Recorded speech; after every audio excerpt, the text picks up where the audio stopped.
You're reminding me, I was interviewing this family. It was in Arizona, and it was they call it the Phoenix Lights incident. Yeah, yeah. But if you call it to the Phoenix Lights incident to the witnesses, they get pissed off saying, no, it was the massive UFO flyover. It wasn't light. Wow. Big crap. Okay. I'm interviewing this family, and there were uh, a group of like 10 women, part of hospice. And they were just having tea in this woman's garden.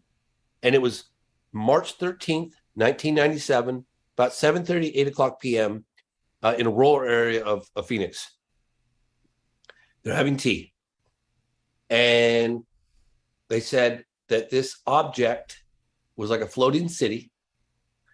And I'll get to the relevance of this in a second. And it floated very slowly over the top of them while they're having tea. They looked up at it all together in unison, watched it. It took about 5 or 10 minutes to pass over the head. And then they went right back to having tea and didn't say a word. And I looked at them and I said, you guys didn't think about grabbing a camera and chasing it? No. What do you mean, no? How could you possibly not have done that? You didn't talk about it? No. You didn't make a phone call? No. It was so hard for them to process what they were looking at that they just put it right out of their mind. It was like it went right back to having tea. Yeah. And I always remember that testimony. Wow. They couldn't wrap their, obviously, right?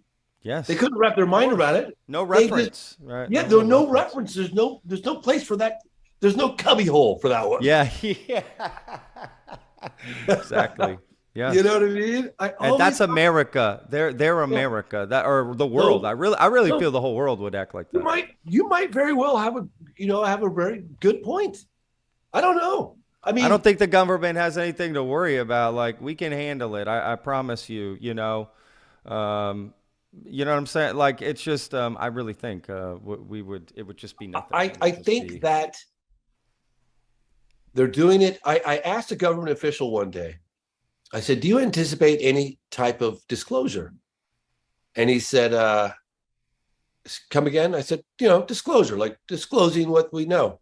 And he goes, yeah, think of it as disclosure with a small d.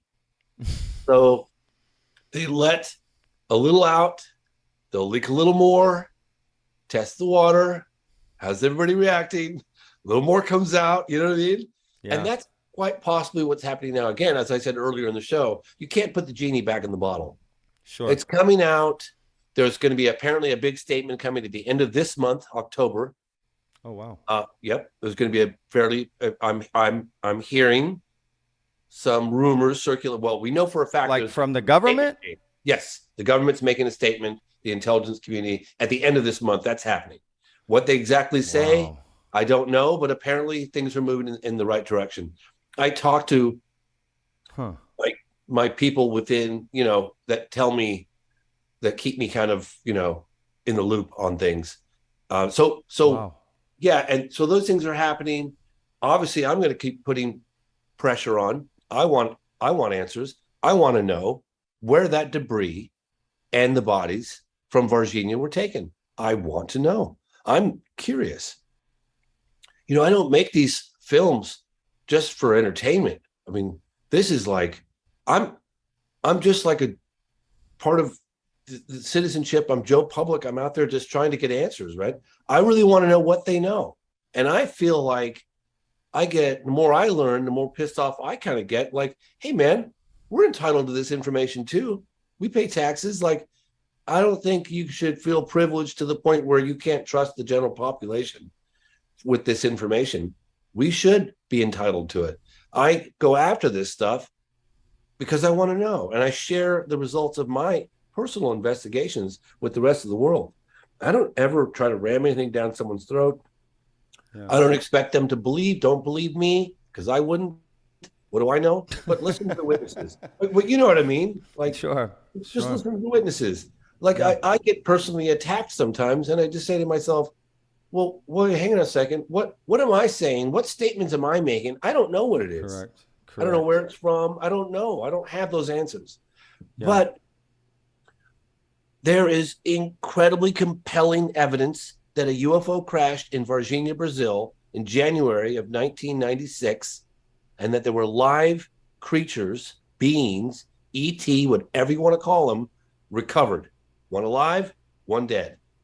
And it went to the United States. That's the evidence is suggesting that the Americans were involved, according to the witnesses, both military and civilian. It went to the United States. Where? I'd like to know, and I'm going to follow up on that. And I'm also going to continue following up with, photographic evidence, videotaped evidence. It's the holy grail. It's what we all want. It's what the government's sitting on. So, oh yeah, or meeting him, an interview, right? Like that would be great. Can you imagine lighting for that?